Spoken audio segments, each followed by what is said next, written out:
مسجد ابو بصیر رکھا گیا، انہوں نے اس انتظار میں جان دے دی پر صبر کیا، شکوہ نہیں کیا۔ یارو اتنی شکایتیں، اتنے شکوے۔ ایک بات میرا اور کرنے کو دل کر رہا ہے۔ ایک صحابی تھے حضرت عاصم بن ثابت رضی اللہ تعالیٰ عنہ، جنگ احد میں نا حضور کے ہاتھ پہ موت کی بیعت کی، جنگ احد میں بیعت کی، سونیا تیرے نام پہ مرنا، ڈٹ کے لڑے۔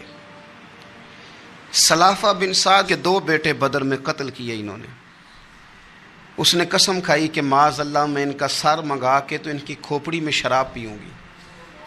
سلافہ بن سعد نے یہ قسم کھائی کہ میرے 2 بیٹے قتل کیے ہیں، میں ان کی کھوپڑی میں شراب پیوں گی معاذ اللہ۔ ایک قبیلہ غزیل تھا، انہوں نے احد کے بعد حضور سے کہا کچھ قاری ہمیں دے دیں، ہم نے قرآن سیکھنا ہے۔ تو نبی پاک نے کچھ بندے بھیجے، تو عاصم بن ثابت کو بھی بھیجا، لیکن انہوں نے دھوکہ کیا، وہاں جا کے ان کو گرفتار کر لیا۔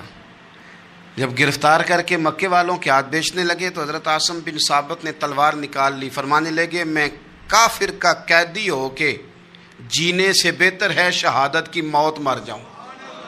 کافروں کا قیدی لڑے اور فرمانے لگے میرے کمان میں تیر باقی ہے، میں لڑوں گا اور اتنا لڑوں گا کہ تمہیں پتہ چلے گا مجھے لڑنا آتا ہے۔ اور فرمایا میں صبر کروں گا اور صبر کر کے دکھاؤں گا، میں ڈٹوں گا اور تمہیں ڈٹ کے۔ اکیلا بندہ میدان میں ڈٹ گیا، اکیلا۔ جب تیر ختم ہو گئے تو پھر نیزہ نکال لیا۔ یہ بات آپ کو اس لیے سمجھا رہا ہوں کہ کچھ لوگ کہتے ہیں جی میں اکیلا کیا کروں، تو یہ آخر میں یاد رکھیں کہ صبر آپ نے کرنا ہے چاہے اکیلے بھی رہ جائیں، حوصلہ کرنا ہے چاہے اکیلے بھی رہ جائیں۔ اکیلے لڑے، تیر ختم ہو گئے تو نیزہ نکال لیا، خوب لڑے۔ اب اس نے قسم کھائی تھی کہ میں نے ان کی کھوپڑی پہ معاذ اللہ کھوپڑی منگانی ہے، سار منگانا ہے، اور یہ جو لے جا رہے تھے دھوکے کے ساتھ یہ بھی بیچنے لے جا رہے تھے۔ تو جب تھک گئے نا اور چاروں جانب سے جسم میں تیر پہ وسط ہو گئے تو دعا مانگی، اکیلا بندہ اور صبر کا مقام، دعا مانگی، کہا اے اللہ میں نے آخری دم تک تیرے دین کی حفاظت کی ہے، اب تو میرے جسم کی حفاظت کرنا، ان کے ہتھے نہ چڑھ جائے میرا جسم۔ حضرت عاصم بن ثابت رضی اللہ تعالیٰ عنہ شہید ہو گئے۔ کافر قریب گئے جسم پکڑنے کے لیے، گرفتار کرنے کے لیے، سر کاٹنے کے لیے، تو شہد کی مکھیاں آ گئی، پورے جسم پہ قبضہ کر لیا۔ قریب جاتے تو مکھیاں لڑتی، کہنے لگے پیچھے ہٹ جاؤ، شام ہوگی نا توڑ جائیں گی، پھر ہم سر کاٹ لیں گے۔ شام تک چاروں جانب بیٹھے رہے، نہ کوئی ہوا آئی، نہ کوئی بادل برسا، نہ کوئی طوفان آیا۔ شام کو انہوں نے اٹھانا تھا، ایک ریلا آیا پانی کا اور جناب عاصم بن ثابت کی لاش مبارک کو بہا کے لے گیا۔ میرے رب نے اس میدان میں بھی یہ بتلایا کہ جو صبر کرے نا رب اس کے جسم کی بھی حفاظت فرمایا کرتا ہے، کہ جسموں تک کی آخری دم تک اللہ کی مدد ان کے شامل حال رہتے۔ ربنا افرغ علینا صبرا وثبت اقدامنا فانصرنا علی القوم الکافرین۔ میرے نبی پاک صلی اللہ تعالی علیہ وسلم ارشاد فرماتے ہیں کہ جو بندہ سوال سے بچنا چاہے گا، ارادہ کرے گا اللہ میں نے کسی سے نہیں مانگنا، فرمایا جو سوال سے بچنا چاہے گا رب اسے سوال سے بچا لے گا۔ اور جو لوگوں سے بے نیاز ہونا چاہے گا، کہے گا یا اللہ مجھے دنیا داروں کا محتاج نہ بنا، اپنی بارگاہ سے عطا فرما۔ جو لوگوں سے بے نیاز ہونا چاہے گا اللہ لوگوں سے بے نیاز کر دے گا۔ اور فرمایا جو صبر کا ارادہ کرے گا اللہ اسے صبر کی توفیق بھی عطا فرما دے گا۔ ارادہ تو کرے، پروگرام تو بنائے، توفیق تو اللہ دے گا۔ جو صبر کا ارادہ کرے گا اللہ صبر کی توفیق بھی عطا کر دے گا۔ اور حضور صلی اللہ تعالی علیہ وسلم فرمانے لگے یاد رکھو کسی بندے کو جو بہترین تحفہ دیا گیا ہے نا، اگر کسی کو کوئی بہترین عطیہ ملا ہے تو پھر اللہ تعالیٰ نے اسے صبر عطا فرمایا ہے۔ یہ بہترین تحفہ ہے، اس سے زندگی صبر جاتی ہے، اس سے انسان باوقار اور مطمئن ہو جاتا ہے، اس سے اس کے شب و روز آسانی سے بیتتے ہیں، وہ دنیا کی پک ڈنڈیوں سے آسانی سے گزر کے اللہ کی بارگاہ ہے عالی مرتبت میں سرخرو ہو کر حاضر ہو جاتا ہے۔ لیکن اگر بے حوصلہ ہو، صبر نہ ہو، پھر نقصان روز بروز بڑھتا ہے۔ اور پھر میرے رسول پاک صلی اللہ تعالی علیہ وسلم ارشاد فرماتے ہیں کہ اصل بات یہ ہے کہ اللہ تعالیٰ نا کسی بندے کا درجہ بلند کرنے کا ارادہ فرماتا ہے، لیکن اس کے اعمال اس طرح کے نہیں ہوتے کہ اس کا درجہ بلند کیا جائے۔ اب رب کیا کرتا ہے، اللہ تعالیٰ اس کو مال کی، جان کی، اولاد کی کسی مشکل میں ڈال دیتا ہے۔ اس مصیبت پر وہ بندہ صبر کرتا ہے تو اللہ تعالیٰ اس کا درجہ بلند فرما دیتا ہے۔ اعمال اس قابل نہیں تھے کہ درجات بلند ہوں، وہ اعمال کی بنیاد پر نہیں کر سکتا تھا تو اللہ نے کسی مشکل میں ڈال کے نا اپنے فضل سے درجہ بلند کر دیا۔ اب جو راہ طریقت کا مسافر تھا، جو سلوک کی منازل طے کر رہا تھا، جو اللہ رسول کے قریب جانے چاہ رہا تھا، اس کے لیے کتنی آسانی ہو گئی کہ مجاہدہ تو زیادہ نہ کر سکا، کثرت سے نفلی صوم و صلات کا بندوبست تو نہ کر سکا، تھوڑا سا صبر کیا، رب نے اپنا اور اپنے محبوب کا قرب عطا فرما دیا۔ تو یہ تو آپ صبر کرنے کے لیے جب نکلے ہیں تو آپ نے تو رب رسول کو پا لیا۔ یہ صبر تو وہ والا سفر ہے جس کی جو منزل ہے وہ اللہ رسول کا قرب ہے۔ ہم لوگ تھوڑی تھوڑی باتوں میں حوصلہ ہار جاتے ہیں، صبر چھوڑ جاتے ہیں، پریشانی بڑھ جاتی ہے، پتہ نہیں ایسے محسوس ہوتا ہے کہ جیسے یہی بندہ دنیا کا سب سے دکھی بندہ ہے۔ تو ایک تو یہ کہ ذاتی حیثیت سے صبر کرے، ایک یہ کہ پھر دشمن کا جب مقابلہ ہو، آمن نصبرو و صابرو، آپ کا جب مقابلہ سامنے کسی کے ساتھ ہو تو پھر تیر، تلواریں، اسلحہ، بندوقیں یہ نہیں زیادہ لڑتی، میدانوں میں حوصلے لڑتے ہیں، میدانوں میں صبر لڑتا ہے، میدانوں کے اندر توانائیاں لڑتی ہیں۔ میدان کربلا کے اندر کوئی مقابلہ نہیں تھا تیر کا تیر کے ساتھ، تلوار کا تلوار کے ساتھ کوئی مقابلہ نہیں تھا۔ میدان کربلا کے اندر ظلم کا صبر سے مقابلہ تھا۔ فتح کے ڈنکے یزید نے بجائے تھے، جشن ابن زیاد نے منایا تھا، لیکن قیامت تک اللہ نے جو فتح عطا فرمائی ہے تو وہ حسین ابن علی کے صبر کو عطا فرمائی، وہ سیدنا امام علی مقام کے صبر کو ملی۔ عزیز بھائی، صبر ہی ہمیشہ فاتح ہوتا ہے، صبر ہی جیتا کرتا ہے، صبر ہی کامیابیاں دیتا ہے، نتیجے صبر کے نکلتے ہیں، صبر کے حوصلے کے نتیجے ہوتے ہیں۔ ہماری جلد بازی ہمیں شکست خوردہ کر دے گی، ہمارا حوصلہ نہ ہونا ہمیں ہرا دے گا، ہم کمزور پڑ جائیں گے اگر ہم بے حوصلہ ہو جائیں گے۔ سنو، میرے نبی پاک علیہ السلام نے تربیت کی، حضور اپنی امت کو درس دیتے ہیں، حضور فرماتے ہیں پہلے تو کوشش ہی نہ کرو کہ تمہاری دشمن سے لڑائی ہو، اس چکر میں ہی نہ پڑو کہ لڑائی ہو۔ مسلمان امن والے ہیں، یہ پرامن لوگ ہیں، یہ امن پسند ہیں، یہ داعی امن ہیں، یہ معاشرے میں مومن ہونا امن کی علامت ہے۔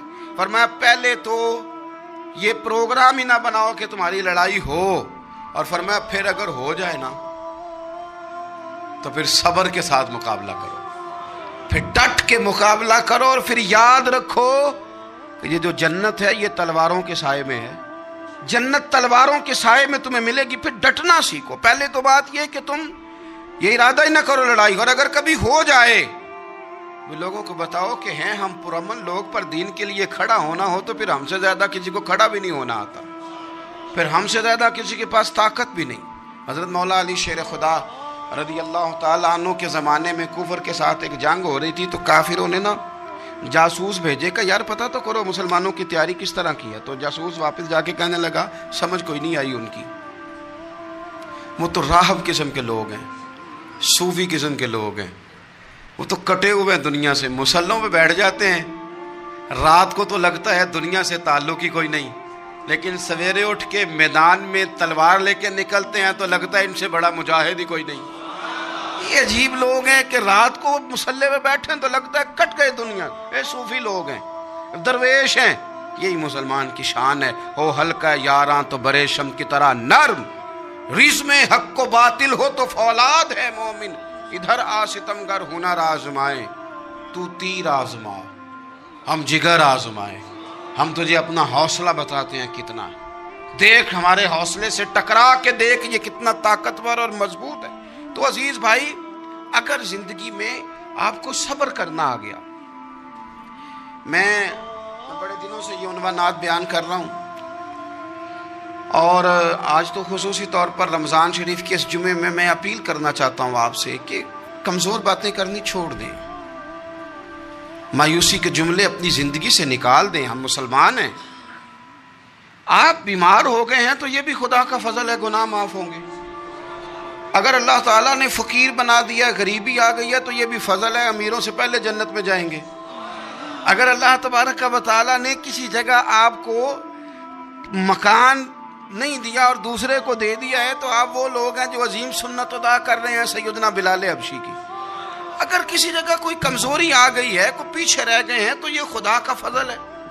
اللہ تعالیٰ نے چاہا ہمارے لیے جو فیصلہ تو ہم اس پہ راضی ہیں، لیکن اپنی زندگی میں اور شکوے اتنے بڑھا لیے، ہم نے اتنے بڑھا لیے کہ لوگوں سے شکوے کرتے کرتے رب رسول سے بھی شروع کر دیے.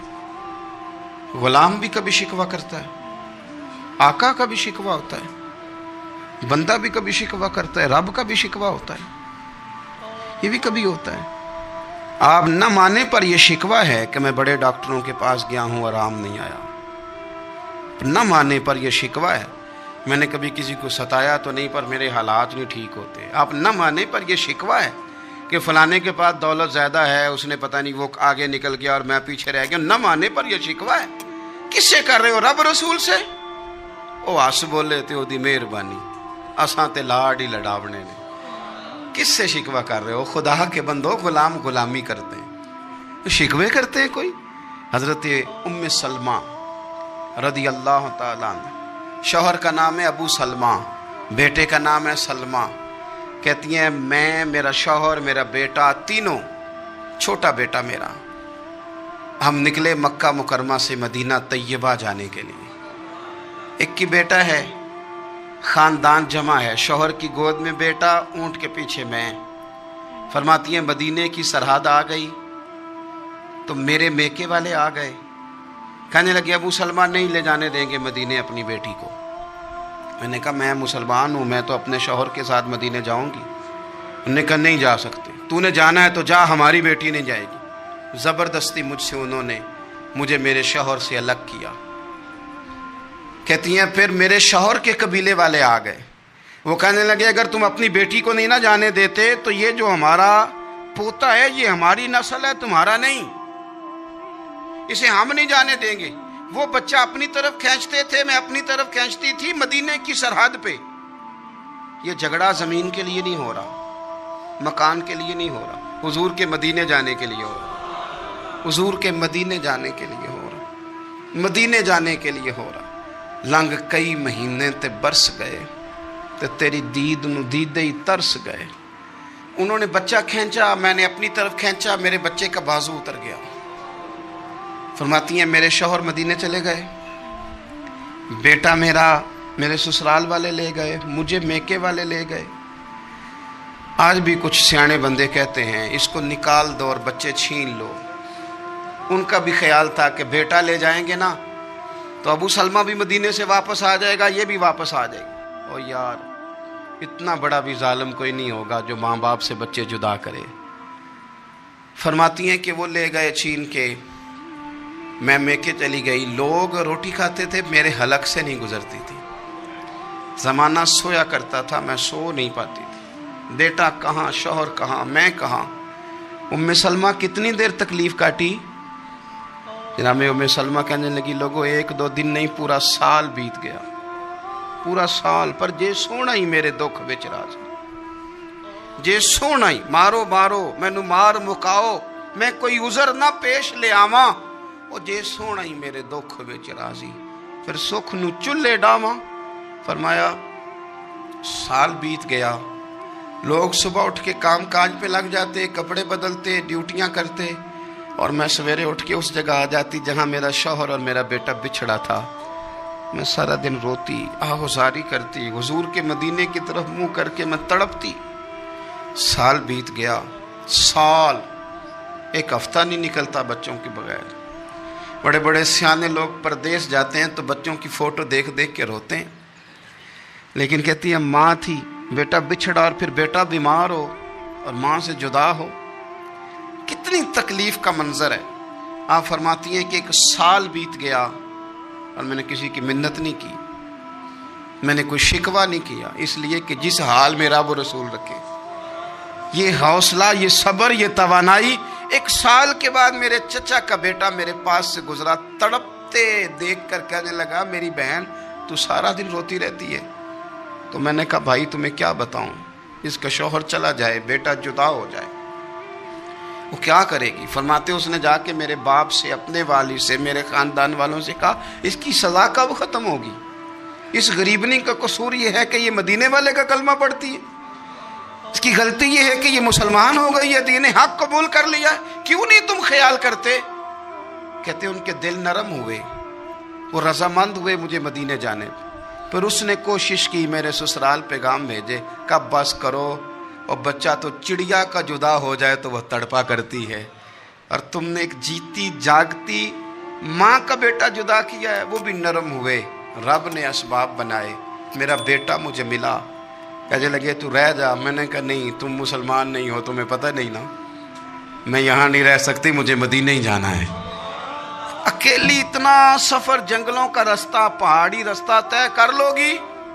میں نے کہا میں کر لوں گی۔ جنوں ویکھ کے ٹھر دیاں اکھیاں نے تے جنوں ویکھ کے ٹھر دا سینہ ہے، ربا تیری ساری خدائی چ ایک کی تے شہر مدینہ ہے۔ کہتی میں اونٹ پہ بیٹھی، بیٹا میں نے گود میں بٹھا لیا، میں سفر کرنے لگی، پر دل میں کھٹکا تھا کہ اتنا لمبا سفر، بیٹا چھوٹا ہے، کیسے کروں گی؟ کہتے مجھے عثمان بن طلحہ مل گئے، کہنے لگے کہاں جا رہی ہو بہن؟ میں نے کہا مدینے۔ کہنے لگے اکیلے جاؤ گی؟ میں نے کہا جانا تو ہے نا، کوئی ساتھ چلے نہ چلے پر شہر رسول تو جانا ہے نا۔ آپ فرماتی ہیں میں نے عثمان بن طلحہ سے نیک بندہ کوئی نہیں دیکھا، میرے اونٹ کی لگام تھام لی۔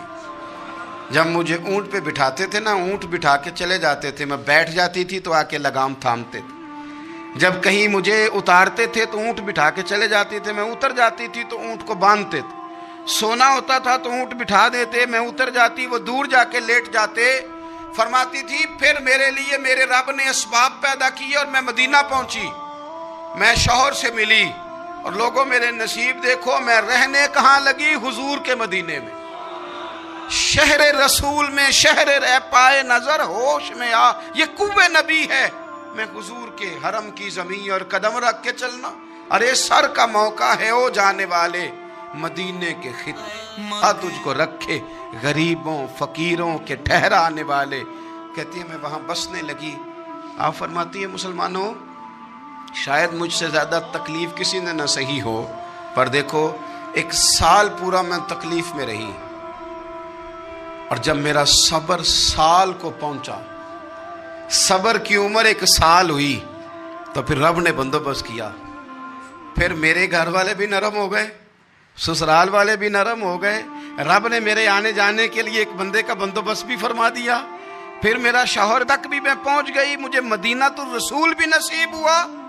1 سال میں نے صبر کیا تھا، رب نے مجھے مستقل مدینے کا ٹھکانہ عطا فرما دیا۔ لیکن جو بندہ صبر ہی نہ کر پائے، جو صبر ہی نہ، جو کہ جی بڑی دور سے آیا ہوں، بڑی دیر ہو گئی، بڑا ٹائم ہو گیا، کب جا کے مسئلہ حل ہوگا؟ وہ جو آپ نے بتایا تھا وہ تعویذ کب اثر کرے گا؟ وہ دعا کب قبول ہوگی؟ وہ فلانا معاملہ کب؟ بھئی یہ ڈیٹ تو آپ کو رب رسول ہی دے سکتے ہیں، بندہ تو کوئی اطلاع ہی دے گا، پیغام ہی دے گا، دعا ہی کرے گا۔ اگر زندگی میں حوصلہ ہی نہیں ہوگا، اگر آپ کو یہ قرار ہی نہیں آئے گا، ٹھہرنا ہی نہیں آئے گا کسی میدان میں۔ دیکھیں کچھ ایسی اذیتیں ہوتی ہیں جو اذیت ناک ہوتی ہیں، لیکن اگر غلامی میں آ جائے نا آپ، تو وہ اذیت ناک نہیں ہوتی، اس چبن میں مزہ آنے لگتا ہے۔ کئی درد بھی مزیدار ہوتے ہیں، کئی درد بھی، کبھی زخم ٹھیک ہونے پہ آ جائے نا تو اسے چھیڑو تو مزہ آتا ہے، اس لیے کہ کچھ درد بھی مزیدار ہوتے ہیں۔ آتش سے کسی نے کہا تو روتا بڑا ہے، اس نے کہا محبوب کی یاد میں تڑپتا ہوں، ابھی تو ایک دل ہے، میرے تو خواہش تھی کبھی 2 ہوتے نا تو صحیح کر کے تڑپتا۔ رب نے دل ایک بنایا، کہتا وہ مزہ دیا ہے تڑپ نے، کہ میری آرزو ہے یا رب میرے دونوں پہلوؤں میں دل بے قرار ہوتا۔ درد میں بھی مزہ ہے، پر شرط یہ ہے کہ لوگ درد میں بھی جینا سیکھیں۔ ہم نہ آرام میں جینا چاہتے ہیں، پنکھے کے نیچے جینا چاہتے ہیں، کاش کہ ہمیں صحرا میں بھی نیند کا مزہ لینے کا طریقہ آئے، پھر زندگی کے سارے راستے آسان ہیں، پھر اقرا بھی مشکل نہیں۔ لیکن چونکہ حوصلہ نہیں، صبر نہیں، وہ والا قرار نہیں جو ایک مسلمان سے رب رسول کا مطالبہ ہے۔ حدیبیہ کے موقع پہ نا نبی پاک صلی اللہ علیہ وسلم نے جو شرطیں کافروں کے ساتھ طے کی تھی نا، حضور نے نور بصیرت سے کی تھی نا، تو انہی شرطوں نے پھر فتح کے باب کھول دیے۔ ان فتحنا لک فتحا مبینا۔ ایک شرط یہ تھی کہ اگر کوئی مسلمان مدینے سے مکے آئے گا تو مکے والے واپس نہیں کریں گے، رکھ لیں گے۔ پھر غور کریں، کوئی مسلمان اگر مدینے سے مکے آئے گا تو مکے والے واپس نہیں کریں گے، اور اگر کوئی بندہ مسلمان اپنے آقا کی مرضی کے بغیر مسلمان ہو جائے اور وہاں سے وہ مدینے آئے گا تو حضور پناہ نہیں دیں گے۔ تو میرے بھائی، محبوب کی طرف سے آنے والا نہ صرف سوکھ ہی نہیں قبول کرنا چاہیے، دکھ بھی قبول کرنا چاہیے، دکھ بھی قبول کرنا چاہیے۔ ہمارا یہ مسئلہ ہے کہ ہم نہ میٹھی میٹھی کے قائل ہیں، کڑوی کڑوی کے قائل نہیں۔ اگر وہ کبھی دکھ دے نا تو محبوب کا دکھ بھی سکھ سمجھ کے قبول کرو۔ ہاں ہاں، اس کی طرف سے کانٹا ہے کبھی تو اسے پھول سمجھ کے قبول کرو، وہ چبھے گا نہیں، انشاءاللہ مزہ ہی دے گا، وہ قبول تو کرو نا۔ تو اب حضرت ابو بصیر رضی اللہ تعالیٰ عنہ ایک صحابی تھے، ایک تو حضرت ابو جندل رضی اللہ تعالیٰ عنہ تھے نا، تو وہ تو حدیبیہ میں آ گئے، حضور مجھے لے جائیں، تو نبی پاک نے فرمایا میں نے وعدہ کر لیا ہے، ان کو بھی حضور نے واپس بھیج دیا۔ اور یہ بیچارے نا اپنے آقا کی جیل توڑ کے مکے سے بھاگ کے مدینے آئے، یا رسول اللہ مجھے قبول کر لے، میں بھاگ آیا ہوں، وہ بڑا ظلم کرتے ہیں، مارتے ہیں، تکلیف دیتے ہیں۔ وہ آئے تو ادھر سے نا اس کے مالک نے ایک دو بندے بھی بھیج دیے رکا دے کے کہ یا رسول اللہ آپ کا تو وعدہ تھا کہ آپ بندہ رکھیں گے نہیں۔ یہ آئے اور رکا بھی آ گیا۔ اب ذرا منظر کو سمجھے۔ ہمارا تو یہ مسئلہ ہے کہ کہتے ہیں کہ میری 99 باتیں مانی ہیں، ایک نہیں مانی، لہذا میرا تعلق ہی کوئی نہیں۔ لیکن یہاں کیا کیفیت ہے؟ بندہ رو رہا ہے، تڑپ رہا ہے، حضور میں مار سے بچتا ہوا آیا ہوں، جیل توڑ کے آیا ہوں، مجھے قبول کر لیں۔ ادھر رکا آ گیا کہ آپ کا وعدہ تھا رکھیں گے نہیں۔ اب یہ کتنا مشکل مسئلہ ہے، لیکن رسول پاک علیہ الصلاۃ والسلام نے فرمایا ابو بصیر میں نے وعدہ کیا یار تجھے واپس جانا پڑے گا۔ اوئے ہوئے ہوئے، لوگ تو کہتے ہیں نا کہ وہ پیر صاحب نے کہا تھا تو میرا کام نہیں ہوا، لہذا میری بیعت ہی گئی، چھٹی ہو گئی۔ ماحول ہی بڑا عجیب ہے۔ حضور نے فرمایا واپس جا، لیکن جے کر یار دے نام دا ملے مینا، پھر انہوں چولی پا لئیے، مینے نو پنجے سٹیے نہ، جے کر یار دے نام دا۔ سامنے والے نے تانا سمجھ کے دیا تھا، پر یار کے نام کا تھا نا، اس نے کہا لا صحیح، سونے کے نام کا ہے نا، تانا ہوا تو کیا ہوا۔ جے کر یار دے نام دا ملے مینا، انہوں چولی پا لئیے پنجے سٹیے نہ، تے جے کر یار دے نام دی ملے سولی، پھر جھوٹا جھوٹ لئیے تے پیچھے ہٹیے نہ، جھوٹا جھوٹ لئیے۔ اب لکھنے والے کا بھی اپنا انداز ہے نا، کہتا ہے یہ بھی میرے لیے جھولا ہی ہے، یہ بھی آرام کی جگہ ہی ہے، جھوٹا جھوٹ لئیے تے پیچھے ہٹیے نہ۔ حضرت ابو بصیر رضی اللہ تعالیٰ عنہ سے حضور نے فرمایا واپس جانا ہے، کہ سونیا ٹھیک ہے، کوئی شکوہ نہیں، کوئی گلہ نہیں، یہ بھی میرے محبوب کا حکم ہی ہے۔ اور کیا بات ہے، میرے نبی وعدوں کے پکے ہیں، کیا بات ہے، حضور نے جو کہا کر کے دکھایا۔ کہتے ہیں میں واپس جا رہا تھا، ایک دو بندے ساتھ تھے، جب مدینے کی حد گزر گئی نا، حضور نے تو کہا تھا نا مدینے میں پناہ نہیں دینی، تو میں نے اس سے کہا یار تلوار بڑی سونی ہے، ذرا دکھانا۔ اس نے دکھائی تو ایک کی میں نے گردن کاٹ دی، دوسرا ویسے ہی بھاگ گیا، اور بھاگ کے حضور کے پاس آیا، جی اس نے تو مار دیا ہے۔ تو سرکار فرمانے لگے میں نے تو وعدہ پورا کیا تھا نا، تم سے نہیں سنبھالا گیا تو معاملہ تمہارا ہے۔ اب حضرت ابو بصیر رضی اللہ تعالیٰ عنہ واپس آئے، عرض کی حضور اب میرے لیے کیا حکم ہے؟ حضور نے فرمایا میاں حکم وہی ہے، مدینے میں ہم نہیں رکھ سکتے، تو مدینے میں صحابہ تھے نا، حضور کی باتوں سے خوشبو لیتے تھے، مدینے میں نہیں رکھ سکتے۔ حضرت ابو بصیر کہتے ہیں میں مدینے کی سرحد سے نکل گیا، اس جگہ چلا گیا جو نہ مکے کی ریاست میں تھا نہ مدینے کی، ایک مقام ایس تھا جہاں میٹھے پانی کے کنویں تھے، وہاں رہنے لگا۔ حضرت ابو جندل کو پتہ چلا کہ ایک نیا ٹھکانہ بن گیا، وہ بھی جیل توڑ کے آ گئے، 70 بندے آ گئے، وہاں سے قافلے گزرتے تھے کافروں کے، یہ بھی مسلمانوں کو تنگ کرتے تھے، اگر مکے سے کوئی قافلہ گزرتا تھا تو ہم نے بھی ان کو پکڑا، کافر کا مال مال غنیمت اسباب بن گیا۔ اور وہ جب قافلہ لے کے آتے تھے تو ڈرے ہوتے تھے، اور ان کو تو ستایا تھا نا، کہتے ہمیں ستایا بڑا تھا، ہم تو انقلابی بن گئے تھے، ہم تو رکھ لیتے نا، بڑی منت کرتے، بڑی جان مشکل سے چھڑاتے۔ 70 بندے ہو گئے، پھر 300 ہو گئے، تو ابو بصیر کہتے ہیں دنیا مدینے جاتی تھی لیکن ہم تڑپتے تھے، ہم تڑپتے تھے، روت لنگ گئی ہے پھر باہر آندی تے اجے چٹھیاں مدینے آئیاں نہیں۔ ہم تڑپتے تھے کہ یار کوئی موقع ملے، روز رات کو روتے تڑپتے۔ 300 انقلابیوں کا جتھا صبر سے بیٹھا ہے مدینے کی سرحد پہ، اندر آنے کی اجازت نہیں، پر غلامی میں روز اضافہ ہو رہا۔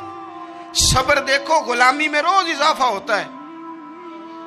تنگ آ گئے کافر، پہلے بڑی ڈینگیں مارتے تھے کہ دیکھو ہم نے کیسی شرط منوائی ہے، کیسی شرط منوائی ہے کہ ان کا بندہ آئے گا تو ہم واپس نہیں کریں گے، ہمارا جائے گا تو انہیں کرنا پڑے گا۔ پھر اتنے تنگ آئے کہ خود آ کے کہنے لگے حضور مہربانی کریں یہ شرط تو ختم کریں، اور ان 300 کو تو مدینے بلائیں، مہربانی فرمائیں۔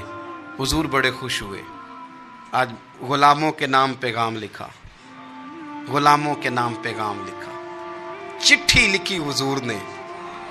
چٹھی کس چیز کی لکھی؟ آ جاؤ یار مدینے آ جاؤ۔ چٹھی آئی مدینے آنے کے لیے، حضرت ابو بصیر کے نام چٹھی گئی، آ جا یار مدینے، آ جا تیرے نام پیغام سب لائی ہے سرکار نبی سے، اور آیا ہے بلاوا مجھے دربار نبی سے۔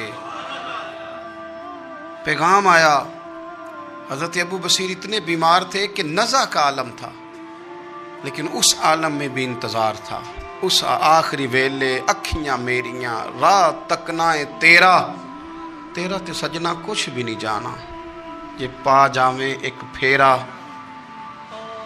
تے سر میرے تے آن کھلوویں تے پھر پردہ رہ جائی میرا، سوکھا نکلے صاحب ظہوری یہ ویخ لوے مکھ تیرا۔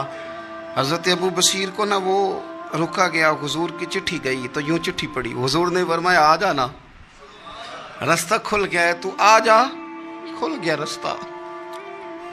دعا فرماؤ مدینے کے رستے کھل جائیں، کرو نا یار دعا مدینے کے رستے کھل جائیں۔ کچھ ایسے ہیں جنہوں نے سارے دکھ سنانے ہی مدینے جا کے ہوتے، کچھ لوگ ایسے ہیں جن کے دل اور کلیجے پھٹنے کو آ گئے، دعا کرو رستے کھل جائیں۔ حضور نے فرمایا آ جا تیرا راہ کھل گیا۔ حضرت ابو جندل کہتے میں سرانے کھڑا تھا، حضرت ابو بصیر کے خط پڑھا، مسکرائے، اشارے سے کہنے کہ دیکھ میرے نبی کا خط ہے، حضور کی چٹھی میرے نام آئی ہے، پڑھنا۔ میں نے بھی پڑھی، پہلے روئے، پھر کلمہ پڑھا، پھر میرا ہاتھ تھاما، روح ہی پرواز کر گئی ہمیشہ کے لیے، ہمیشہ کے لیے۔ وہ ظاہری جسم کے ساتھ تو مدینے نہ پہنچے، پر قبر میں گئے تو مدینے والے کی زیارت نصیب ہو، قبر میں حضور کی زیارت نصیب ہو گئی، قبر میں۔ حضرت ابو جندل کہتا ہے میں نے جنازہ پڑھا، اور اسی مقام پہ جہاں انہوں نے انتظار کیا تھا نا، وہ مقام میں انتظار ان کا مزار بنا، مزار کے ساتھ مسجد بنی، مسجد کا نام مسجد ابو بصیر رکھا گیا۔ انہوں نے اس انتظار میں جان دے دی، پر صبر کیا، شکوہ نہیں کیا۔ یارو اتنی شکایتیں، اتنی شکایتیں، اتنے شکوے۔ ایک بات میرا اور کرنے کو دل کر رہا ہے۔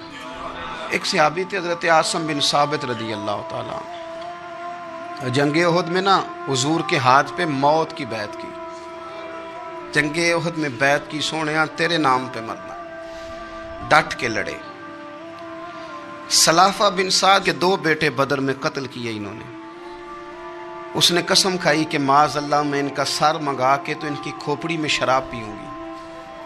سلافہ بن سعد نے یہ قسم کھائی کہ میرے 2 بیٹے قتل کیے ہیں، میں ان کی کھوپڑی میں شراب پیوں گی معاذ اللہ۔ ایک قبیلہ غزیل تھا، انہوں نے احد کے بعد حضور سے کہا کچھ قاری ہمیں دے دیں، ہم نے قرآن سیکھنا ہے۔ تو نبی پاک نے کچھ بندے بھیجے، تو عاصم بن ثابت کو بھی بھیجا، لیکن انہوں نے دھوکہ کیا، وہاں جا کے ان کو گرفتار کر لیا۔ جب گرفتار کر کے مکے والوں کے ہاتھ بیچنے لگے تو حضرت عاصم بن ثابت نے تلوار نکال لی، فرمانے لگے میں کافر کا قیدی ہو کے جینے سے بہتر ہے شہادت کی موت مر جاؤں۔